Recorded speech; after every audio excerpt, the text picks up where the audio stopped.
18 kabanata. Nang mga sandaling iyon, lumapit kay Jesus ang mga alagad at nagtanong. Sino pong pinakadakila sa kaharian ng langit? Tumawag si Jesus ng isang bata, pinatayo sa harap nila at sinabi, Tandaan niyo ito, kapag hindi kayo nagbago at naging katulad ng mga bata, hindi kayo mabibilang sa mga pinaghaharian ng Diyos. Ang sino mang nagpapakababa na gaya ng batang ito, ay siyang pinakadakila sa mga pinaghaharian ng Diyos. Ang sino mang tumatanggap sa isang batang katulad nito alang-alang sa akin, ay ako ang tinatanggap. Mas mabuti pa sa isang tao ang siya'y talian sa leeg ng isang malaking gilingang bato at ihulog sa kailaliman ng dagat, kaysa siya'y maging sanhi ng pagkakasala ng isa sa maliliit na ito na nananalig sa akin. Kahabag-habagang daigdig sa dami ng mga tuksong nagiging sanhi ng pagkakasala. Hindi nga may iwasan ang pagdating ng tukso. Ngunit kakilakilabot ang sasapitin ng taong pinanggagalingan nito. Kung ang iyong kamay o paa ang nagiging sanhi ng iyong pagkakasala, putulin mo yon at itapon. Mas mabuti pa ang makapasok ka sa langit na putol ang isang kamay o paa, kaysa may dalawa kang kamay o paa at itapon ka sa apoy na hindi namamatay.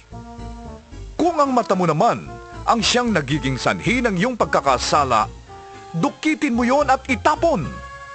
Mas mabuti pang mapunta ka sa langit na bulag ang isang mata, kaysa may dalawang mata kang itapon sa apoy ng impyerno. Pakaingatan ninyong huwag hamakin ang isa sa maliliit na ito. Sinasabi ko sa inyo, ang kanilang mga anghel ay laging nasa harap ng aking amang nasa langit.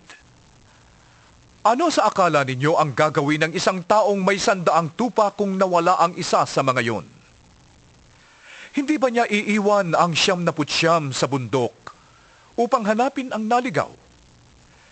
Sinasabi ko sa inyo, kapag ito'y kanyang natagpuan, higit niyang ikinagagalak ang isang ito kaysa 99 na hindi naligaw.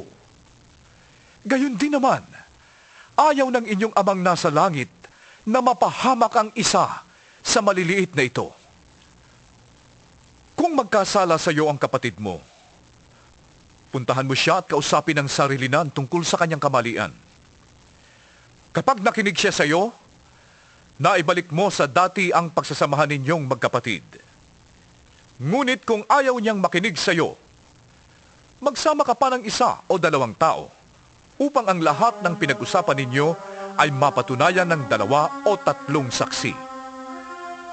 Kung ayaw niyang makinig sa kanila, sabihin mo sa iglesia ang nangyari.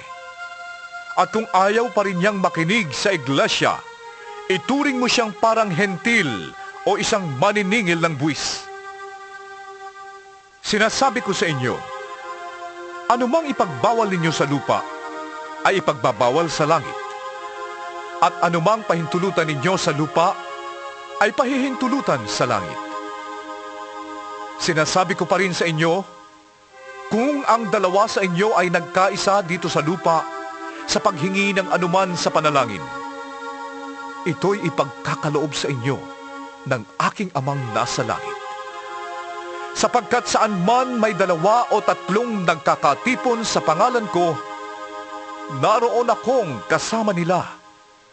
Lumapit noon si Pedro at nagtanong sa kanya, Panginoon, ilang beses ko po bang patatawarin ang kapatid kong paulit-ulit na nagkakasala sa akin? 7 beses po ba? Sinagot siya ni Jesus, Hindi ko sinasabing 7 beses, kundi 70 ulit na 7. Sapagkat ang paghahari ng Diyos ay katulad nito. Ipinasya ng isang haring hingan ng ulat ang kanyang mga tauhan tungkol sa kanilang pamamahala. Unang dinala sa kanya ang aliping may utang na milyon-milyong piso.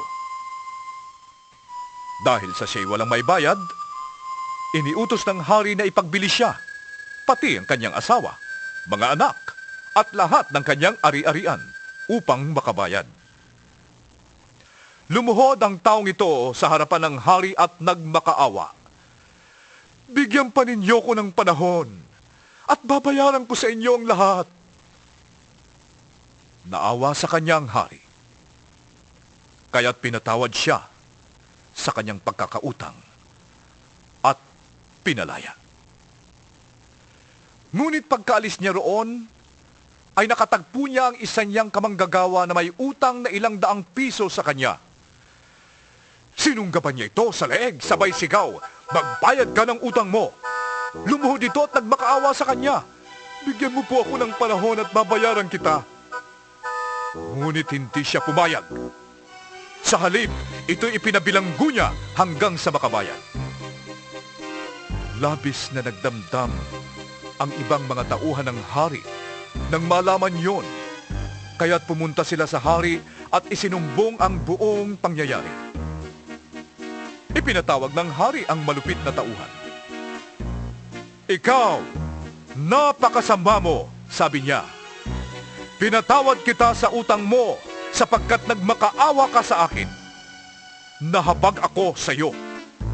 Hindi ba't dapat ka rin sanang nahabag sa kapwa mo?"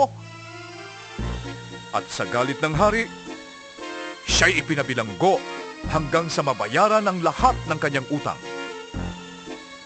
Gayon din ang gagawin sa inyo ng aking amang nasa langit, kung hindi ninyo patatawarin ng buong puso ang inyong mga kapatid.